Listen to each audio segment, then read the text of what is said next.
Voilà, bonjour, nous sommes aujourd'hui le jeudi 16 avril. C'est encore la semaine de Pâques, c'est-à-dire nous célébrons le jour de Pâques. Et c'est d'autant plus important pour nous de nous connaître, de nous savoir le jour de Pâques, qu'aujourd'hui nous poursuivons la lecture de l'évangile de Luc au chapitre 24e. Hier, nous avons eu le récit des disciples d'Emmaüs. Et là, les disciples d'Emmaüs rentrent juste. Et ils racontent aux autres, aux 11 et à leurs compagnons, ils racontent ce qu'ils ont vécu. Voilà ce que dit l'évangile de ce jour. En ce temps-là, les disciples qui rentraient d'Emmaüs racontaient aux 11 apôtres et à leurs compagnons ce qui s'était passé sur la route et comment le Seigneur s'était fait reconnaître par eux à la fraction du pain. Comme ils en parlaient encore, lui-même fut présent au milieu d'eux et leur dit : « La paix soit avec vous. » Saisis de frayeur et de crainte, ils croyaient voir un esprit. Jésus leur dit : « Pourquoi êtes-vous bouleversés ? Et pourquoi ces pensées qui surgissent dans votre cœur ? Voyez mes mains et mes pieds, c'est bien moi.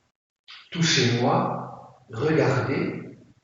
Un esprit n'a pas de chair ni d'os, comme vous constatez que j'en ai. » Après cette parole, il leur montra ses mains et ses pieds. Dans leur joie, ils n'osaient pas encore y croire et restaient saisis d'étonnement. Jésus leur dit : « Avez-vous ici quelque chose à manger ? » Ils lui présentèrent une part de poisson grillé qu'il prit et mangea devant eux. Puis il leur déclara : « Voici les paroles que je vous ai dites quand j'étais encore avec vous. Il faut que s'accomplisse tout ce qui a été écrit à mon sujet dans la loi de Moïse, les prophètes et les psaumes. » Alors il ouvrit leur intelligence à la compréhension des Écritures. Et il leur dit : « Ainsi est-il écrit que le Christ souffrirait, qu'il ressusciterait d'entre les morts le troisième jour, et que la conversion serait proclamée en son nom pour le pardon des péchés à toutes les nations, en commençant par Jérusalem. À vous d'en être les témoins. » Voilà ce beau texte qui, je crois, peut nourrir notre prière et notre intelligence aussi aujourd'hui. Autant dans les disciples d'Emmaüs, ce pouvait être peut-être n'importe quel croyant, encore aujourd'hui, qui peut faire cette expérience d'être rejoint au cœur de sa difficulté, au cœur de son trouble, au cœur de sa déception par Jésus, et comment Jésus prend soin d'eux, et comment Jésus aussi, en leur ouvrant l'intelligence des Écritures et en partageant le pain avec eux, comment il se fait reconnaître. Et ça, n'importe quel disciple aujourd'hui peut faire cette expérience-là. On l'a vu hier. Ce matin et aujourd'hui dans l'Évangile, je crois que Luc essaye, parce que c'est la toute fin de son Évangile, il essaye de dire, mais voilà, les 11 et leurs compagnons qui sont là, et il y en a un certain nombre, en plus les disciples d'Emmaüs, les 11 et leurs compagnons, comment sont-ils comme institués, comme témoins de la résurrection? Et quelle est cette expérience fondatrice qu'ils font avec Jésus ce soir-là? Voilà. Alors, j'aimerais dire trois pistes pour nous, pour comprendre un peu ce que c'est qu'être témoin institué par Jésus, puisqu'il termine son texte, à vous d'en être les témoins. La première piste, je crois qu'il faut dire, c'est que c'est Jésus qui a l'initiative de tout. De tout. En effet, les disciples d'Emmaüs sont venus auprès des 11 et de leurs compagnons, et puis d'un seul coup, comme il parlait encore, lui-même, Jésus, fut présent au milieu d'eux et leur dit : « La paix soit avec vous. » Voilà, ça c'est C'est vraiment de l'initiative de Jésus, ou on pourrait dire autrement, l'initiative de Dieu son Père qui lui dit mais maintenant que tu es ressuscité, tu peux les rejoindre complètement dans le lieu où ils sont. Et les disciples font alors l'expérience justement que Jésus est là au milieu d'eux, comme il était apparu dans le temple pour la présentation au temple, et le vieillard Siméon avec Anne l'avait accueilli, comme il avait été trouvé aussi au milieu des docteurs de la loi à 12 ans, et bien là, il est au milieu d'eux, au milieu de ses disciples. Et voilà, sans qu'on sache comment, c'est lui qui a l'initiative de ça. Et cette initiative, le fait qu'il soit présent au milieu d'eux et en disant la paix soit avec vous, ouh là là, ça cette salutation, en hébreu, c'est une façon qu'on a de se saluer. On dit shalom pour se dire bonjour. En arabe, on dit salam, salam aleikum. Voilà. Ici, la paix soit avec vous, quand c'est le ressuscité qui les salue comme ça, dans l'évangile de Luc et dans l'évangile de Jean, ça va beaucoup plus loin. Parce que quand il dit la paix soit avec vous, c'est vraiment, il disait, va en paix à celui qui était menacé à qui il avait chassé un démon. Donc, il dit sa victoire sur la maladie ou sa victoire sur les démons, sa victoire sur le péché ou sa victoire sur la mort. Et quand il dit la paix soit avec vous, ça veut dire qu'il vient pacifier en nous, il vient être victorieux en nous de tout ce qui est maladie, péché, mort, enfermement. Quand il dit la paix soit avec vous, pour moi ça rejoint la béatitude. Heureux les artisans de paix, ils seront appelés fils de Dieu. Et être appelé fils de Dieu, ça c'est vraiment une expérience d'avoir été artisan de paix, c'est-à-dire d'avoir vaincu toutes ces violences grâce au Christ, grâce à l'Esprit du Christ, pour vivre vraiment de la filiation et du baptême de Jésus. Et puis, Saint Jean a repris beaucoup cela, on le dit à chaque messe, je vous donne ma paix, non pas comme les hommes se souhaitent la paix, salut, shalom,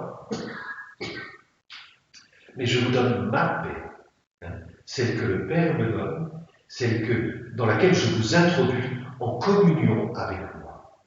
Voilà. Jésus a vraiment l'initiative pour dire combien il peut vaincre en nous toutes nos résistances. Il est comme vainqueur de par sa mort et sa résurrection, il est vainqueur de tout ce qui entrave nos vies. Il vient comme mettre sur ce qui entrave nos vies une grande libération. Et c'est pas étonnant, et je termine cette piste là-dessus, c'est pas étonnant que quand on a une messe présidée par un évêque, l'évêque ne dit pas le Seigneur soit avec vous, mais il dit la paix soit avec vous.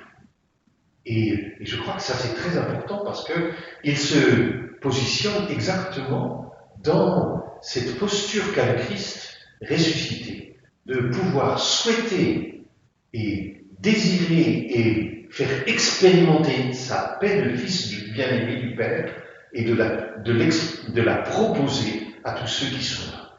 Voilà le sens de la paix soit avec vous quand Jésus salue ses disciples et a l'initiative. Deuxième piste qu'il faut regarder, je crois que c'est que la réaction des disciples, elle est saisie de frayeur et de crainte. Ils croyaient voir un esprit. C'est comme si Jésus nous proposait de traverser nos craintes et nos peurs et de les traverser dans tout ce qui en nous est encore trop sous le signe de la rationalité, on se pose des questions, mais pourquoi, comment il fait? Tant qu'on pose des questions sur comment il fait, on n'est pas dans le texte, on n'est pas dans la rencontre. Dès qu'on réfléchit avec sa tête, mais comment a-t-il fait pour venir alors qu'on était bouclés chez nous? Comment ont-ils fait pour sortir de ce confinement, pour être présent dans ce confinement? Comment il fait? On n'est pas sur la bonne question. Hein. Comment sa salutation nous permet de traverser nos craintes, nos peurs, nos doutes, et même, il va plus loin. Il nous demande, mais pourquoi vous êtes bouleversés? C'est bien ou pas? Hein. C'est important pour nous d'accepter même la joie de la découverte. Hein. Dans leur joie, ils n'osaient pas encore y croire et restaient saisis d'étonnement. Donc ils ne sont pas encore disponibles pour accueillir vraiment Jésus. Même la joie, Alléluia, Alléluia, Alléluia, peut être encore un obstacle à la rencontre personnelle que Jésus veut faire avec eux. Et je crois il nous donne des signes pour cela, qui sont, me semble-t-il, très importants. Le fait de pouvoir montrer dans son corps que ses mains et ses pieds portent les signes.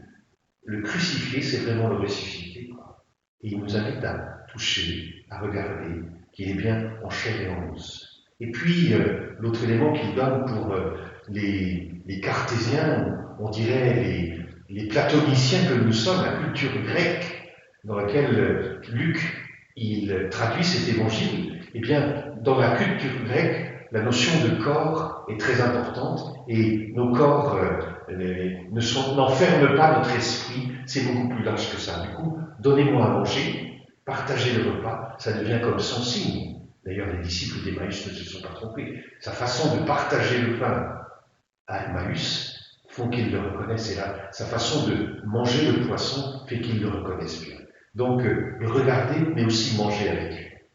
Troisième piste, je crois que Jésus nous invite à ouvrir notre intelligence à la compréhension des Écritures. Et ça, on ne peut pas s'en passer. On ne peut pas s'en passer. Je crois qu'il nous invite à goûter l'Écriture, il nous invite à lire comme lui les Écritures, c'est-à-dire à avoir cette intelligence filiale. Non pas d'un rabbin qui connaît beaucoup de choses, non pas comme le catéchisme qu'on sait par cœur, non pas comme le credo, comme les prières qu'on a apprises. Non, il veut aller plus loin que ça. Ça ne veut pas dire qu'il ne s'appuie pas dessus.